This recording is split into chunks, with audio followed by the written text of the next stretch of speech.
본다고 하니 죄가 그저 있다.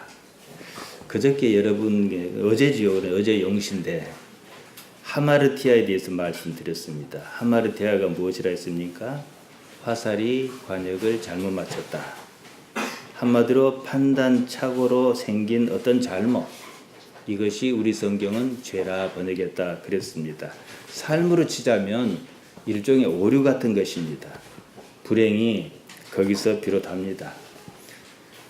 1993년에 우리는 관심이 없지만 1993년에 한국 불교계에서는 아주 큰 사람 하나가 떨어졌습니다. 입적했어요. 성철입니다.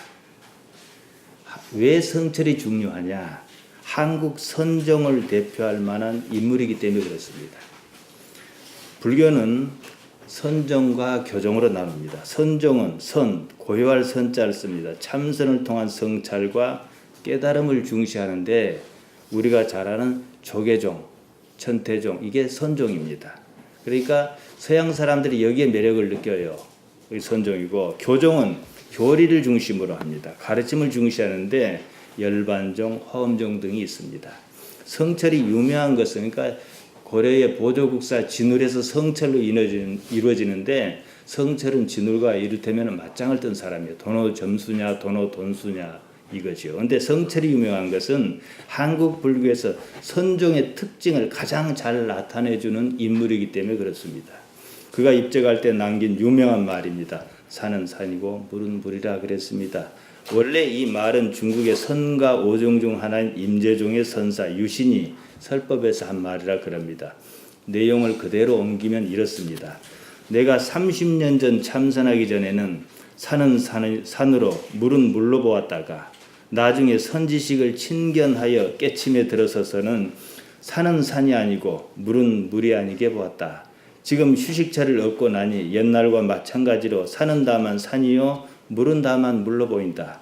그대들이여 이 세 가지 견해가 같으냐 다르냐 이것을 가려내는 사람이 있으면 나와 같은 경지에 있다고 인정하겠노라.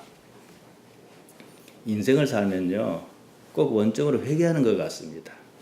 처음에는 산은 산으로 물은 물로 보았어요. 깨닫고 나니까 산은 산이 아니고 물은 물이 아니더란 거예요. 그리고 다시 깨달으니까 도로 산은 산이고 물은 물이더라는 거예요. 이 비슷한 경험을 나이가 든 할머니들은 다 합니다.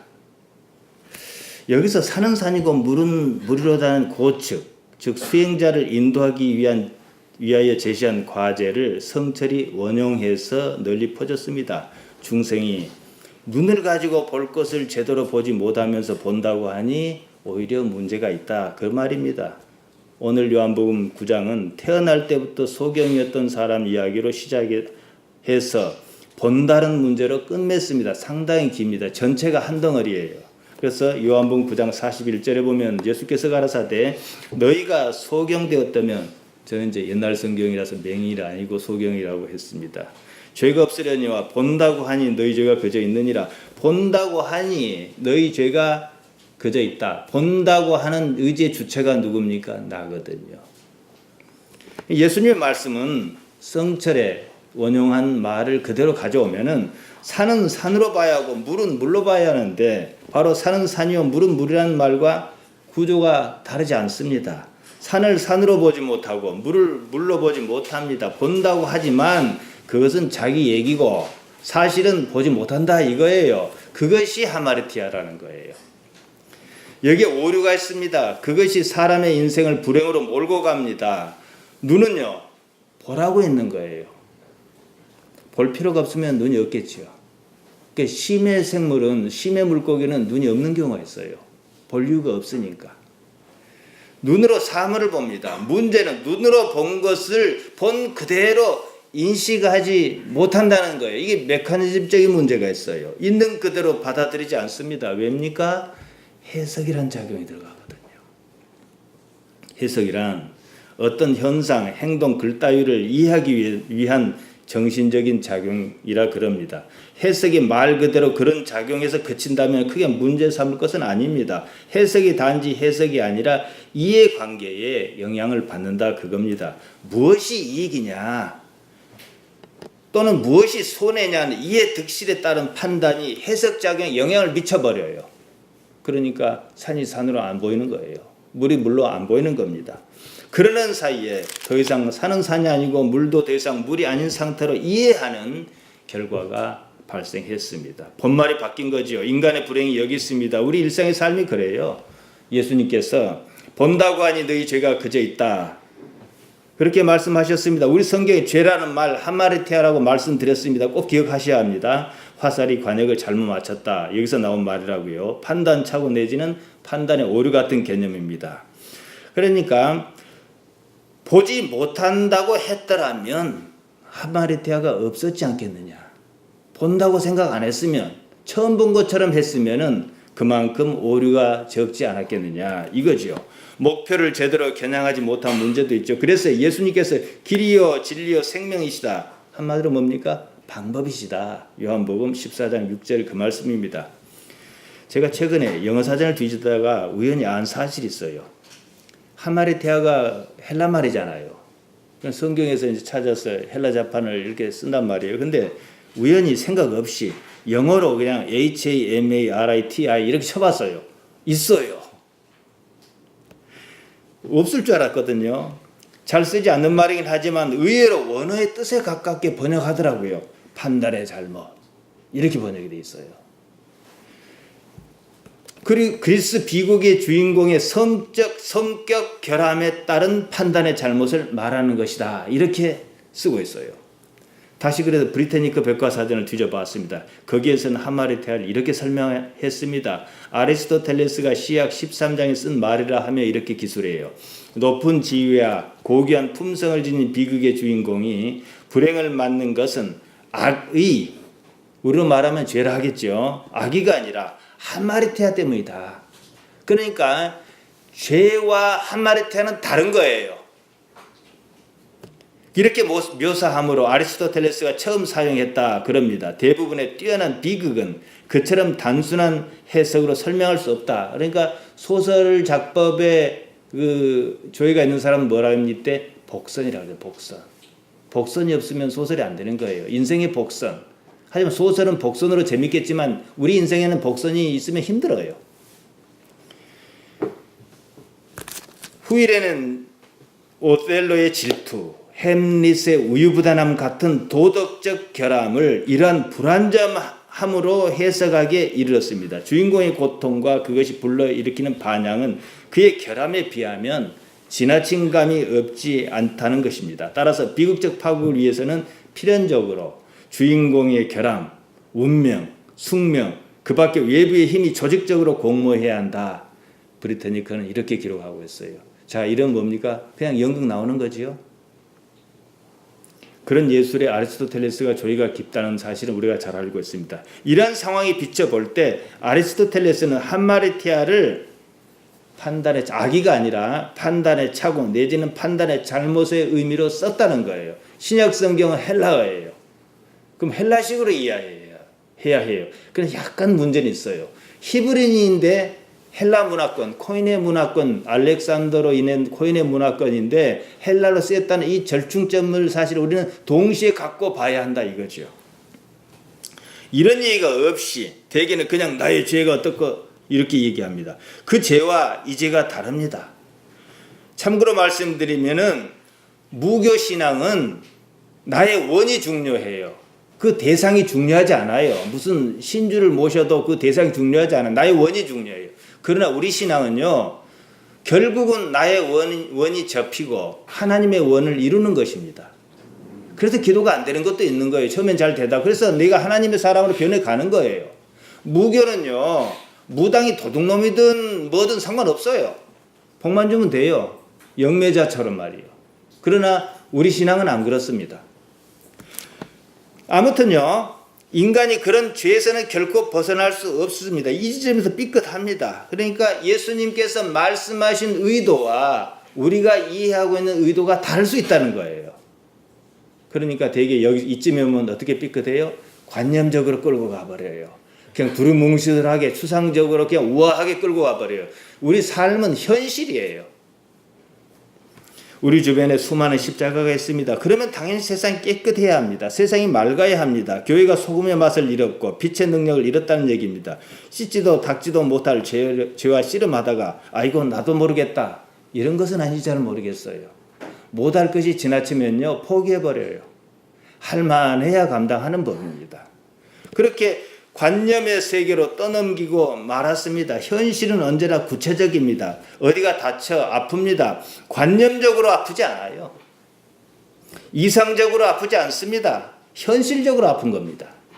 자기도 모르는 소리를 하다 보니까 너만 믿으라 그럽니다. 나중에는 너도 믿지 않고 나도 믿지 않습니다. 서로가 할 수 없는 일을 가지고 립 서비스만 주고받는 경우가 생깁니다. 현실적으로 봅시다. 죄를 무슨 재주로 씻을 것입니까? 때는 씻을 수 있어요. 그러니까 죄하면 때라고 생각하는 거예요. 이게 관념성이라 이거예요. 성경은 헬라어로 쓰였습니다. 헬라 문화권입니다. 고대 헬라 철학의 틀을 그대로 가져다가 신학적 주장을 더 씌운 게 신학이죠. 그 말은 하마르티아를 우리가 일반적으로 생각하는 동양의 유교적 사상의 죄의 개념으로 받아들이기에는 문제가 있다 이거지요. 교회 전성기를 거치면서 처음 신약 성경을 기록할 때 의미가 퇴색한 겁니다. 원래대로 판단의 잘못으로 이해하는 것이 원래 언어적 입장뿐만 아니라 오히려 성경적이다 이 말씀입니다. 그러므로 신약 성경을 볼 때는 헬라적 언어 사고의 틀을 가지고 있어야 하고 히브리인의 사고를 바탕에 깔아야 합니다. 실제로 요한은 예수님을 로고스라 묘사하지 않았습니까? 우리 성경 말씀이라 번역했습니다. 헬라 사상을 차용한 것입니다만은 사실은 번역이 단순화시키면 맞는데 그렇게 번역하기가 쉬운 용어도 아닙니다. 요한복음 8장에 보면요. 예수님께서 간음하다가 붙들려온 여인을 이렇게 말씀하십니다. 요한복음 8장 11절에요. 나도 너를 정죄하지 아니하노니 그랬습니다. 우리 성경은 뭐라고 번역했습니까? 말 그대로 정죄하지 않겠다 이렇게 번역했어요. 아닙니다. 판단하지 않겠답니다. 크리노예요. 판단하다. 그러니까 마태복음 7장 1절과 2절에 나오는 비판하다, 비판하지 말라 크리노예요. 정죄하지 않겠다 크리노예요. 다 판단하지 않겠다예요. 그러니까 번역은 좀 문맥이 유연하지 못할지라도 원어에 가깝게 번역하는 게 좋습니다. 나도 너를 정죄하지 않겠다 그러면 예수님께서 죄를 사해 주신 것이라는 관성적으로 이해가 가잖아요. 그 얘기 아니에요. 나도 너를 판단하지 않겠다 이 얘기예요. 누가 너를 판단하느냐 그거예요. 너는 너 삶이 있는데 다만 너는 하마르티아만 바꾸라 이거예요. 정죄하다는 말은 심판의 의미가 있어요. 그 말이 아닙니다. 예수님께서 여인에게 심판자로서 말씀하신 것이 아닙니다. 인자로서 사람의 아들로서 우리와 동일한 사람의 아들로서 말씀하셨다는 사실에 주의를 기울여야 합니다. 예수님께서는 판단하셔도 사실 되는 분이에요. 판단하셔도 그 판단이 참이기 때문에 그렇습니다. 예배하면서 묵상에 말씀하고 읽어드린 게 그거예요. 요한복음 8장 15, 16절입니다. 너희는 육체를 따라 판단하나. 그러니까 크리노가 어디서 이루어져요? 육체를 따라. 육체가 뭡니까? 인생이에요. 질곡된 인생을 산 사람은 세상을 질곡되게 볼 수밖에 없어요. 억울하게 남한테 당하고만 산 사람은 세상에 남은 나를 속이는가 하고 볼 수밖에 없어요. 그런 경험이 없는 사람은 세상을 좀 깨끗하게 봐요. 이만큼 오류가 많아요. 그러니까 그게 육체를 따라 크리노하는 거예요. 판단하는 거예요. 하지만 나는 아무도 판단하지 않겠다. 왜냐? 당신도 사람의 아들이시니까. 그렇지만 내가 판단해도 참인 이유가 있어요. 하나님께서 함께 하시니까. 우리 신앙은 이거 이루자는 거예요. 여러분이 무엇을 판단해도 참여해야 하는 거예요. 거기에 잘못이 나타나지 않아야 하는 거죠. 판단의 잘못, 즉 하마르티아를 원천적으로 차단하라는 가르침의 의미가 있습니다. 그러면 무엇이 사람으로 하여금 판단을 잘못하게 하는가? 이 문제입니다. 그것만 해결하면은 사람이 불행에 빠지는 일은 그만큼 줄어들 것입니다. 어쨌든 불행은 잘못된 판단에 따른 것이니까요. 로미오와 줄리엣도 판단 잘못해서 죽은 줄 알고 지도 죽고 니도 죽고 해버렸잖아요. 그게 하마르티아예요. 산은 산이고 물은 물이란 말은 그냥 하는 말 아닙니다. 구도자의 깊은 성찰에서 나온 말입니다. 사실은 산을 산으로 이해하고 물을 물로 이해한 것은 당연합니다. 그러니까 어린아이는 그렇게 이해를 해요. 어른이 되면서 다 그냥 엉망이 돼버렸어요. 그래서 예수님으로 인해서 득도한 뒤에 다시 사는 산으로 물러보이기 시작했다는 거예요. 그러니까 이 세 가지를 다 이해하면은 너도 나와 같다 인정하겠노라. 그 말이지요. 판단의 문제입니다. 그런데 다들 그러지 못해서 불행한 현실에 빠져 사는 인생의 현실을 지적합니다. 태어날 때부터 소경인 사람이 있었습니다. 다들 당연히 눈 뜨고 사는데 그러지 못했어요. 눈 뜬 게 정상입니까? 눈 안 뜬 게 정상입니까?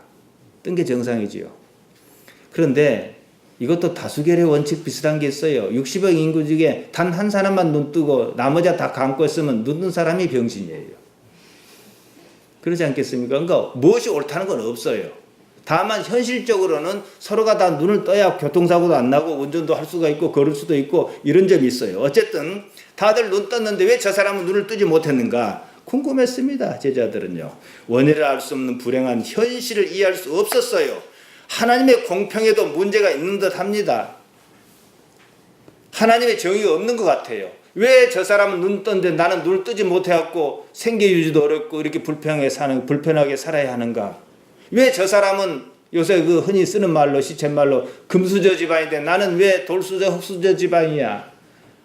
공평하지 못한 것 같습니다. 신앙인요, 이 불공평한 가운데 있는 하나님의 공평을 발견한 능력이 있어야 해요. 그래야 세상에 대해서 불평하지 않고 나는 내 자존감을 지킬 수 있으며 감사할 수가 있는 것입니다. 그건 억지로 할 수 있는 건 아니에요. 그처럼 그가 불행하게 소경으로 태어난 데는 그럴 만한 이유가 있을 것이다. 이 히브리인의 사고는 또 우리하고 또 비슷해요. 어떤 이유예요? 이렇게 여쭙니다. 라비여, 이 사람이 소경으로 난 것이 네 죄로 인함입니까? 자기입니까? 부모입니까? 둘 중에 하나다 이거죠. 다들 태어나면요 힘들이지 않고 아프고 삽니다. 그러지 못한 사람에게 고통은 이만저만이 아닐 것입니다. 그 사람이 소경으로 태어난 것이 누구 죄 때문이냐? 물론 원문은 하마르티아로 쓰였습니다만 여기는 우리와 비슷한 히브리인의 사고가 들어있습니다. 자기 자신 아니면 그 부모일 것이다 이렇게 생각한 거예요.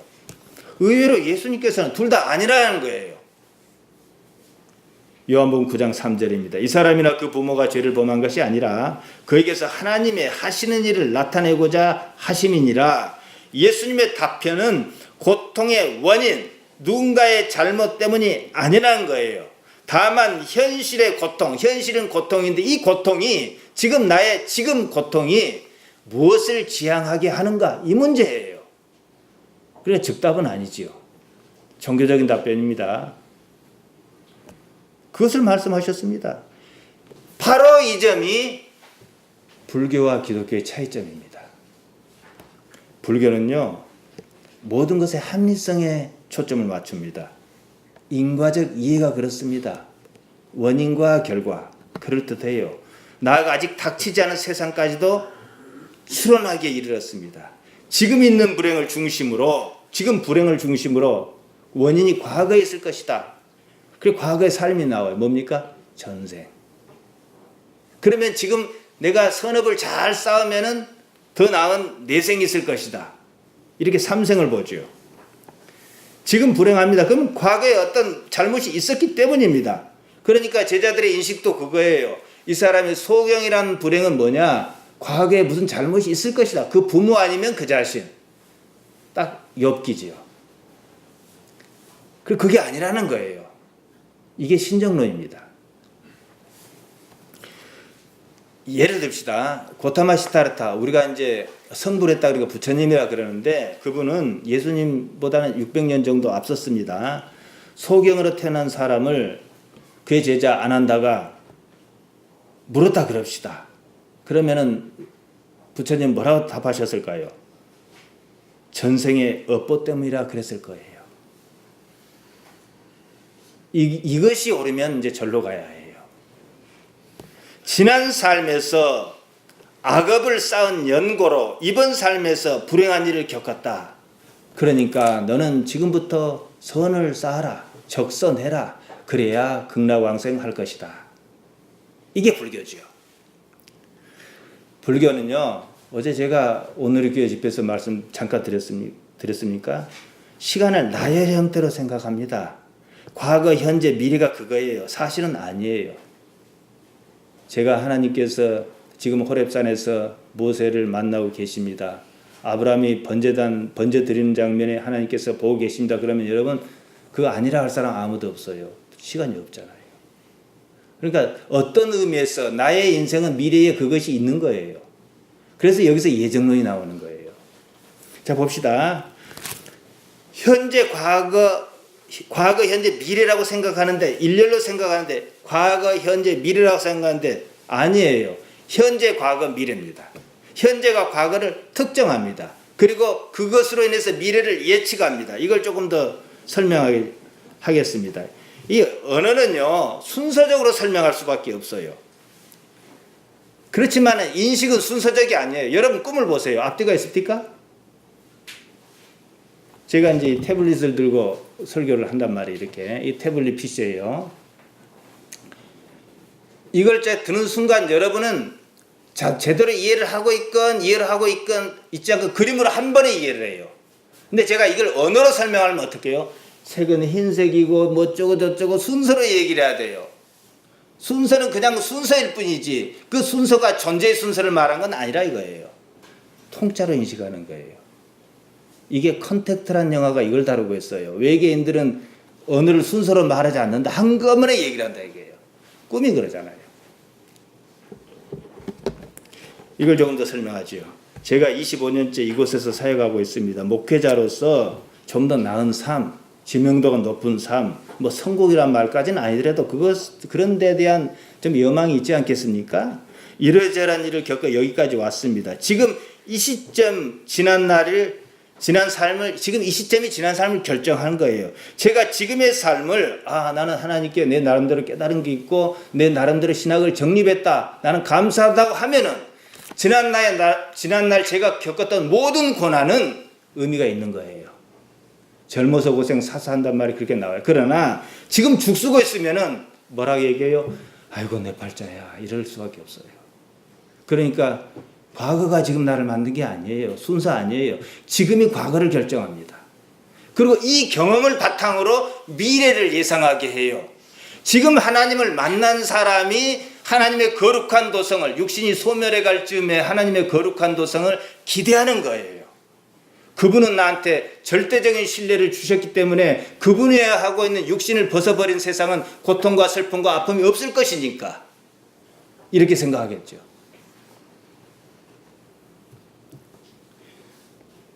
지난날이 지금을 만든 것 아닙니다. 지금이 지난날을 만드는 것입니다. 삶의 시공간은요 언제나 지금 여기입니다. 지금 형편이 과거와 미래를 정의합니다. 여기에 대해서는 뭐 조금 설명이 필요하지만은 오늘 주제는 아니니까 넘기도록 하겠습니다. 다시 갑니다. 전생이 있는지 없는지 아무도 모릅니다. 과학적으로 따지면 전생은 있을 리 없습니다.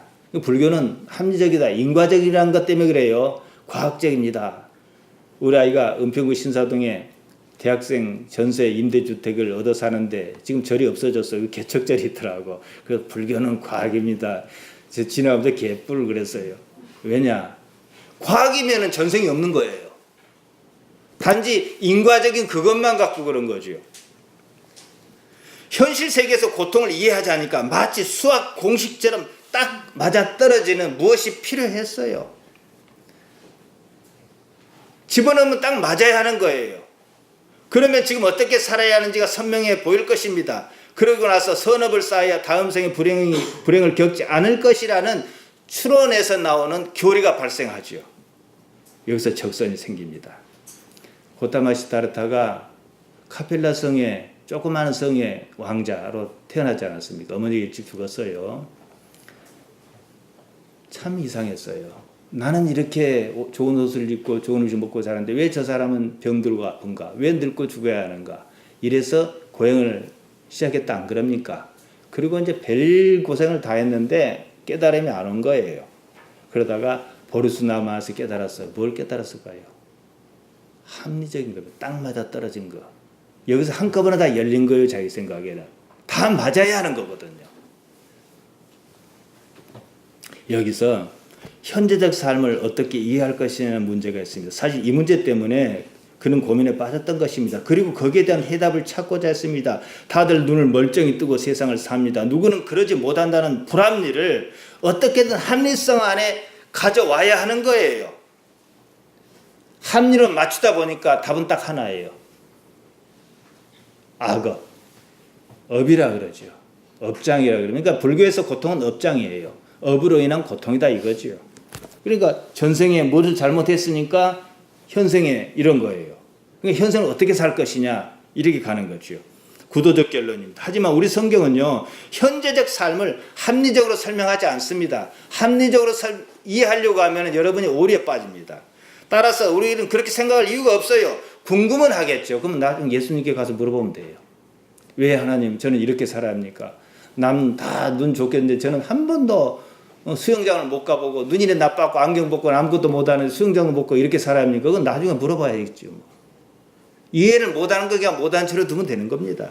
성경은 그렇게 말하지 않습니다. 억지로 이해하려고 애쓸 필요가 없어요. 성경은요, 믿음은 무엇이다 얘기한 적이 없어요. 천국은 무엇이다 얘기한 적이 없어요. 다만 믿음을 가진 사람이 어떻게 살았는가를 보여줘요. 그러니까 너는 너의 삶을 이렇게 설계해봐라 이거고, 또 성경은 천국은 어떻다 얘기한 적이 없어요. 무엇과 같아 했어요. 갑진진주, 밭에 감추인 보화, 이건 뭘 얘기합니까? 그만큼 의미가 있다는 거예요. 가치가 있다. 그러니까 내 생을, 내가 물질을 들이고 내 힘을 들여서 그걸 확보해야 될 만한 가치가 있다. 알아보는 사람만 알아본다. 그리고 우리가 요새는 불법입니다만은 싹 쓰는 걸 고대구리 안 하니까 천국은 고대구리 그물과 같아. 모든 걸 끌어놓는다. 그래 놓고 가린다. 이거죠. 내가 불행한 현실에 처해 있다면 왜 그럴까요? 그냥 그럴 뿐이에요. 그럼 억울하지 않느냐? 아니에요. 처음에는 억울하다고 느꼈어요. 근데 그 불행이요, 놀랍게도 나를 깊은 성찰의 세계로 인도하더라는 거예요. 하나님을 찾게 하더라는 거예요. 그러니까 불행 극복 자체가 목적이라면 하나님과 깊은 관계를 가지면 되는 거예요. 그래서 예수를 믿으면 복받는다 말이 그래서 나온 거예요, 사실은. 나중에 이제 복이 도깨비방망이로 변하긴 하지만은. 어째서 그런지, 왜 불행한지 모릅니다. 나는 다만 나의 불행한 현실이 무엇을 지향하게 하는가만큼은 분명히 해야 한다. 이 말입니다. 그래서 질문 하나 하겠습니다. 내가 지금 불행한 현실에 처해 있다 그럽시다. 그러면 성경적으로 볼 때 나는 지금 무엇을 해야 할까요? 이 문제입니다. 이제 성경에서 그래도 성구를 인용하면서 답을 줘야 여러분이 좀 신뢰를 하겠지요. 그래서 시편 42편 5절을 말씀드리겠습니다. 내 영혼아 내가 어찌하여 낭망하며 어찌하여 내 속에서 불안하여 하는고. 그러니까 낭망하고 있다 이 말이에요. 불안하다 이 말이에요. 그리고 자기 스스로에게 말합니다. 너는 하나님을 바라라. 그의 얼굴에 도우심을 인하여 내가 오히려 찬송하리로다. 이걸 인식하는 인간이 위대한 거예요. 현실은 불행해요. 불안합니다. 목사인 저도 불안해요. 아직까지는 잘해봐는 네 놈 중에 잘해본 놈 한 놈도 없어요. 불안하죠. 불행해요. 그러나 이 불행이 나로 기적을 경험하게 하고 나로 하나님을 더 의지하게 한다는 사실만큼은 부정 못해요. 그러면 여러분 어느 걸 붙으시겠습니까? 불행을 붙으시겠습니까? 불행을 해결하겠다고 애를 쓰시겠습니까? 아니면은 일단 접어두고 이 불행이 나를 어디로 인도하는 그 목적지인 하나님을 붙으시겠습니까? 세상에서 가장 행복한 사람이 있다 그럽시다. 가장 불행한 사람입니다. 너무 많은 것을 가져서 49세의 나이에 감옥에 갇혀 있는 사람이 있어요. 적당히 가졌더라면 안 그랬을 거예요. 요새는 치킨집 사장만 해도 너무 패고 그러더라고. 그 이유는 왜 세상에 가장 행복하다고 느낀 사람이 불행하냐 그러면 그 이유는 하나님을 찾지 않아도 되는 상황이기 때문에 그런 거예요. 요한복음 16장 11절 심판이라고 말씀하셨죠. 세상 임금이 심판받았다. 세상 임금이요, 예수님 믿을 이유가 없는 사람이에요. 다 가진 부자처럼 내 영혼이 평안하다, 이제 염려 없다, 스스로 하는 거 스스로가 책임져야 할 거예요. 그러나 우리는요, 하나님께서 책임져 주셔야만 하는 하나님의 자녀예요. 세상 임금은 다 가진 사람입니다. 그냥 행복한 사람입니다. 그는 하나님을 찾을 이유가 없는 사람입니다.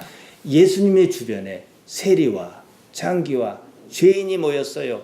유대인은 바리새인은 비난했습니다. 어떤 차이입니까? 일반적 도덕적 관점에서는 바리새인이 더 나을 거예요. 헌금도 잘할 것이고 우리식으로 하면 교회도 잘 다닐 것이고 신앙생활 잘할 거예요. 그런데 왜 그들과 가까웠는가? 그들은요, 내가 부족하다는 사실을 알아요. 그들은 예수님이 필요한 사람이에요. 그러나 내가 완전한 사람은 예수님이 필요치 않아요. 어느 쪽을 선택하시겠습니까? 그래서 사도 바울은 죄 많은 곳에 은혜가 넘쳤다 그런 거예요. 그럴지라도 그런다 해서 어떻게 죄를 많이 하겠느냐 이 말이죠. 우리가 육신을 가지고 사는 한 어떤 형태로든지 고통, 즉 불행을 곁에 두고 있을 수밖에 없습니다. 좀 더 나이가 들어보세요. 저는 여러분 나이 때 이 할머니들이 성경책 못 펴면 참 깝깝하더라고. 되게 저것도 못한가. 말을 안 들어요, 손이. 할머니들한테 할머니 그러면 언니 이름을 부르기도 하고 동생 이름 부르기도 막 왔다리 갔다리 하잖아요. 의식은 안 그런데 이 입이 말을 안 들어. 습관대로 해서 그래요. 그러니까 불편한 거예요, 사실은요. 날이 갈수록. 고통입니다. 크고 작은 불행이 있을 수밖에 없습니다. 그때마다 하나님을 찾는다고 생각해 보세요. 불행은요, 그냥 불행 아닙니다. 더구나 이 육신 가지고 천년 만년 가지고 살지도 않습니다. 육신은 시효가 있습니다. 이 시효를 다하고 종말을 구할 때 불행 또한 함께 사라집니다. 모든 불행의 시초는요, 육신이거든요. 근데 이걸 없애버리면 무엇이 남을까요? 그것이 여러분 자신입니다. 하나님 외에 남는 거 있는가요? 신은 참 공평해요. 그렇게 많이 가진 사람도 갈 때는 그냥 가야 해. 없는 나도 그냥 가야 해. 손해볼 거 하나도 없어요. 지금 사는 삶에서 하나님을 어떻게 만나느냐 이거죠. 눈은 볼 것을 봐야 합니다. 예수님께서는 그러지 못한 유대인을 소경에 비유하여 말씀하셨습니다. 요한복음 9장 39절입니다. 내가 심판하러 이 세상에 왔으니 보지 못하는 자는 보게 하고 보는 자는 소경되게 하려 함이라. 오늘 제가 드린 말씀에 비추어서 보세요. 엄밀히 말하면 이들이 알아들을 만하도록 말씀하셨겠지만은 심판하고 말고 할 것도 없어. 그냥 심판이에요. 예수님께서 오시는 자체가 심판이에요. 그러니까 그게 뭔가가 걸리는 사람들이 예수님을 십자가에 못 박아 죽여버린 거예요. 관념적으로 해석할 필요 없어요. 예수님은 염라대왕 아니십니다. 한국 불교는요, 천국, 천당, 극락, 열반. 천당에는 천국이랑 뭐가 다른가요? 열반과 극락 뭐가 다른가요? 불교하고 똑같아요. 지옥은 더해요. 불지옥, 칼산지옥 다 불교 용어예요. 원래 근본 불교는 그게 없습니다. 그 기독교 용어 아닙니다, 여러분. 예수님의 등장 자체가 심판이라는 결과를 초래합니다. 그 말씀을 이해하지 못한 바리새인이 우리도 소경인가? 이랬어요. 두 눈 다 뜨고 있는데 왜 우리가 소경인가? 이거예요. 눈 뜨면 뭐예요? 볼 것을 보지 못하는데. 그래서 요한복음 9장 41절입니다. 너희가 소경이었다라면 죄가 없겠지만 본다고 하니 너희 하마르티아가 그저 있느니라. 역설적이게도 이 소경으로 났던 사람 예수님 알아봤어요. 지금까지 눈 뜨고 산 사람은 예수님 못 알아봤어요. 이 문제죠. 요한복음 9장 32, 33절입니다. 창세 이후로 이제 소경이었던 사람이 하는 얘기예요. 소경으로 난 자의 눈을 뜨게 하였다함을 듣지 못하였으니 이 사람이 하나님께로부터 오지 아니하였으면 아무 일도 할 수 없으리이다. 오늘 본문 내용과 같이 가는 거 아닙니다만 엄밀히 말씀드려서요, 나이가 들어 눈 뜬 사람은 눈을 떠도 삶을 못 봅니다. 인식 시스템이 안 돼 있어서 그래요. 근데 예수님은 그조차도 해결하신 것으로 우리는 이해를 하는 거예요. 그는 예수님을 알지 못했습니다. 자기가 아는 대로 말했습니다. 예수님은 하나님께로부터 오신 분이라고 쉽게 인식했어요.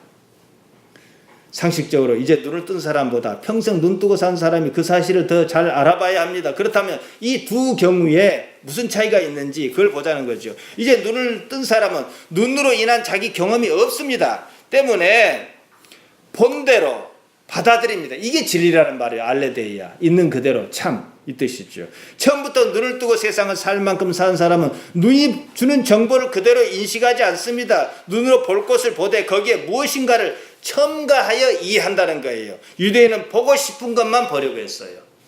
그러면 내가 옳으냐 이 말이죠. 업튼 싱클레이가 쓴 정글이라는 이야기 소설이 있습니다. 거기에는 그걸 번역을 그대로 인용하면 이런 얘기가 있어요.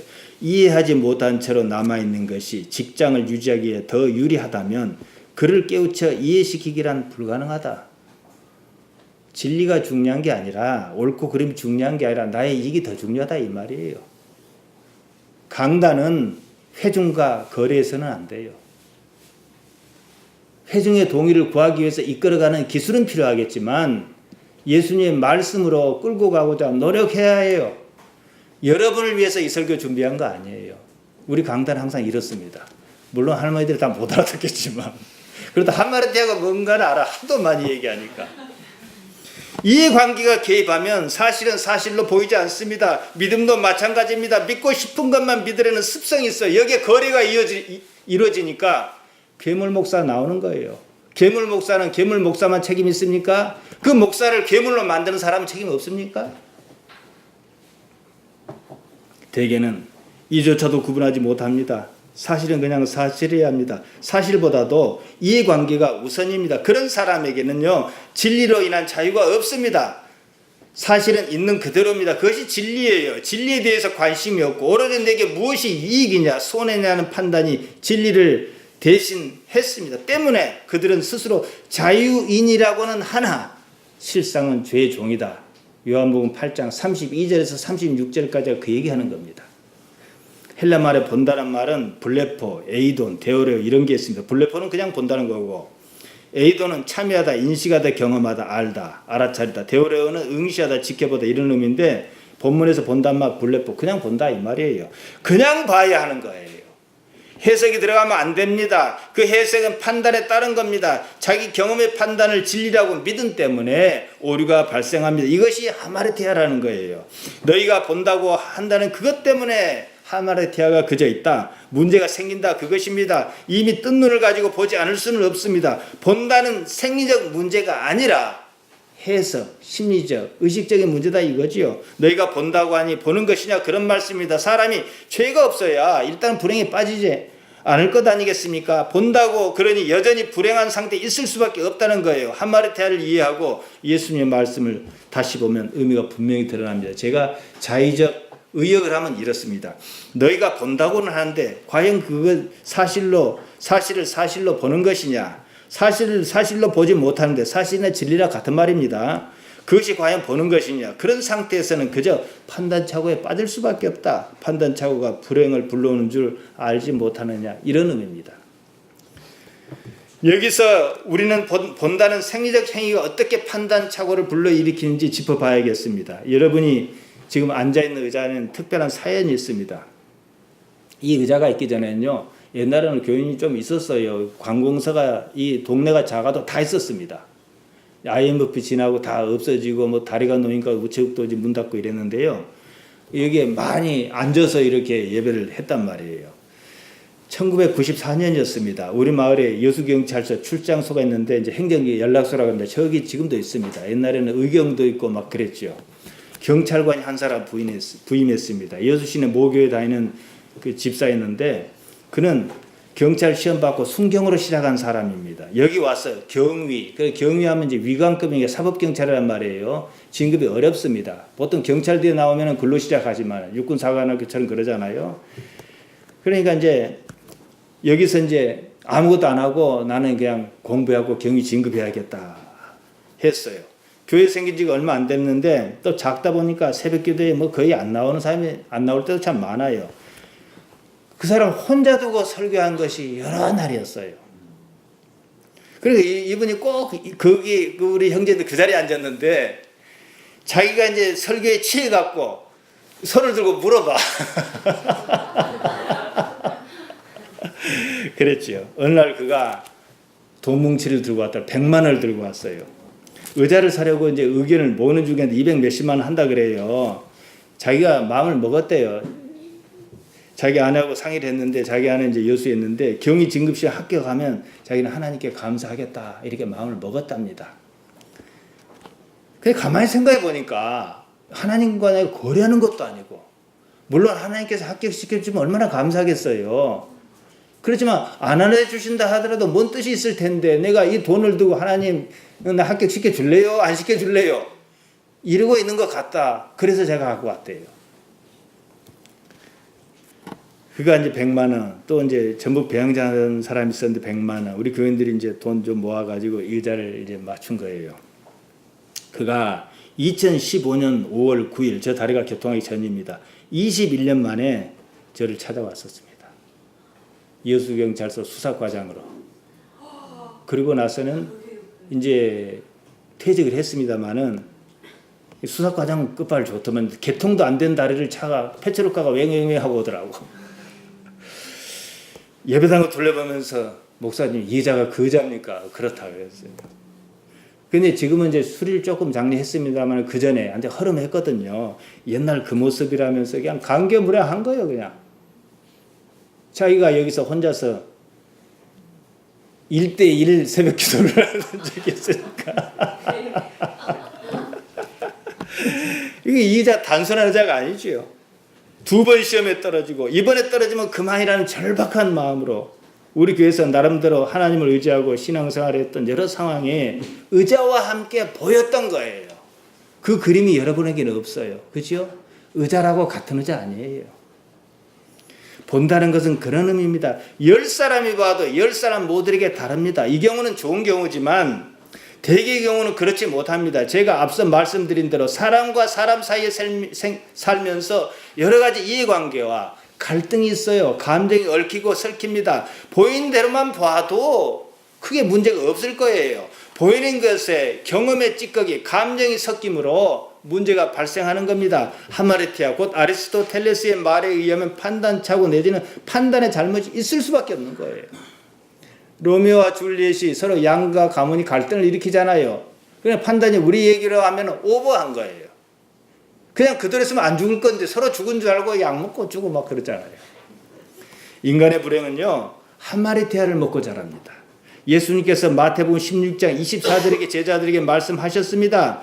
나를 따르려거든 전제조건 자기를 부인하고 날마다 자기 십자가를 져라. 자기 십자가조차도요 자기 부인의 결과입니다. 그러니까 자기 부인이 가장 중요한 거예요. 무엇이 자기냐? 요걸 뭐라 합니까? 나의 몸이라 그래요. 그럼 내가 아니잖아요. 나의 의니까. 나의 머리입니다. 나의 머리지 나는 아니에요. 나의 마음이에요.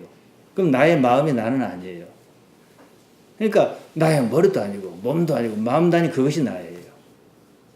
정의하기 어려워요. 그러나 분명한 것은 몸의 변화와 상관없이 있는 어떤 의식 비슷한 것. 그래서 나는 이렇게 정의를 합니다. 나는 뭐냐? 나를 지켜보는 자다. 여러분은 평생 여러분 자신을 지켜봤어요.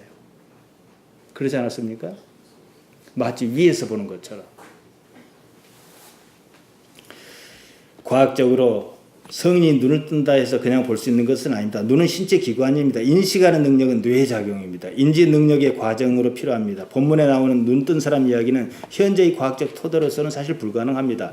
본다 해서 보는 것이 아닙니다. 보는 것에 의존하지 말라 그겁니다. 구체적으로 말씀드리면 보이는 것만 보는 연습이 필요하다는 거예요. 눈에 들어오는 정보에 대한 인지작용 과정에서 발생한 오류가 있다는 사실을 나는 그렇게 생각하는데 그건 안 맞을 수도 있다. 이건 내 생각이고 하는 여지를 두라는 겁니다. 거기서 삶에서 빚어진 오해와 편견이 보는 행위에 개입한다는 사실을 이해해야 합니다. 그래야만이 판단착오에서 벗어날 수 있습니다. 판단착오. 하마르티아는 불행의 단초입니다. 판단착오를 없이 하는 가장 쉬운 방법이 있습니다. 판단하지 않으면 돼요. 이것이 예수님께서 우리에게 가르쳐 주신 최선의 방법입니다. 판단하지 않는 거예요. 마태복음 7장 1절과 2절 비판, 판단 같은 말이라 크리노라 말씀드렸습니다. 비판을 받지 않냐면 비판하지 말라. 그러니까 남에게 비판받는 것만 말하는 거 아니에요. 스스로가 스스로를 비판하지 않으려면 이거죠. 너희 비판하는 그 비판으로 너희가 비판을 받을 것이요 너희 헤아리는 그 헤아림으로 너희가 헤아림을 받을 것이니라. 저는 이것보다 더 쉬운 방법을 알려드릴게요. 있는 그대로 보는 거예요. 근데 있는 그대로 보기가 잘 안 돼요. 관성 때문에. 숙달이 안 됐어. 그러면은 처음 보는 것처럼 대해보는 거예요. 그럼 관념성이 어느 정도 사라집니다. 이것도 어려워요. 그럼 언제나 지금 여기에 있는 겁니다. 그리고 지금 해야 하는 그 일을 판단하지 않고 그냥 하는 거예요. 영성은 이 말입니다. 이건 이따가 2부 예배 때 할 거예요. 근거는 어제도 말씀드렸지만 하나님의 존재 방식이 그래요. 하나님께서는 언제나 지금 여기에 계셔요. 하나님께서는 아버지십니다. 아버지가 뭐예요? 돈 주는 사람이잖아요. 보호자이기 때문에 돈도 주는 거고 아무것도 염려할 것 없습니다. 염려한다 해서 키를 한 자나도 크게 할 수 없다. 마태복음 6장 27절에 말씀하셨습니다. 그러면 뭡니까? 지금 그냥 자기가 하여야 할 그 일만 하는 거예요. 저는 제가 할 일을 합니다. 우리 교인들이 숫자가 적다, 나이 들었다, 못 알아듣는다, 그건 저희 일이 아니에요. 물론 저는 더 쉽게 설명할 수 있는 기술은 필요하겠지만 저희 일은 뭐야? 전하는 거예요. 열심히 설교하는 거지요. 그러면은 판단차고가 점점 줄어듭니다. 나중에는 생기지 않는 경제에 이를 것입니다. 그러면요, 자연스럽게 불행은 줄고, 불행이 줄어든 꼭 그만큼 행복이 늘어납니다. 이 풍선지기 같은 거거든요. 지금 이 순간에 주목해 여기 머무르시기 바랍니다. 그러면 오직 하나님만 바라는 것입니다. 그렇게 하면 경험의 찌꺼기인 감정이 우리 마음에 자리할 틈이 없습니다. 자연스럽게 염려가 사라지고 그 자리에 은혜가 넘칩니다. 하늘로부터는 평안. 요한복음 14장 27절에서 말씀하신 세상이 주는 것 같지 않은 평안이 너에게 이 말이라. 속는 셈 치고 한 달간 지금 여기만 다 잊어버려도 상관없어요. 있어 보세요. 하나님만 생각하고. 무슨 일이 닥치면 습관적으로 싫다 그래요. 제 아내는 벌레를 싫어해요. 왜 싫습니까?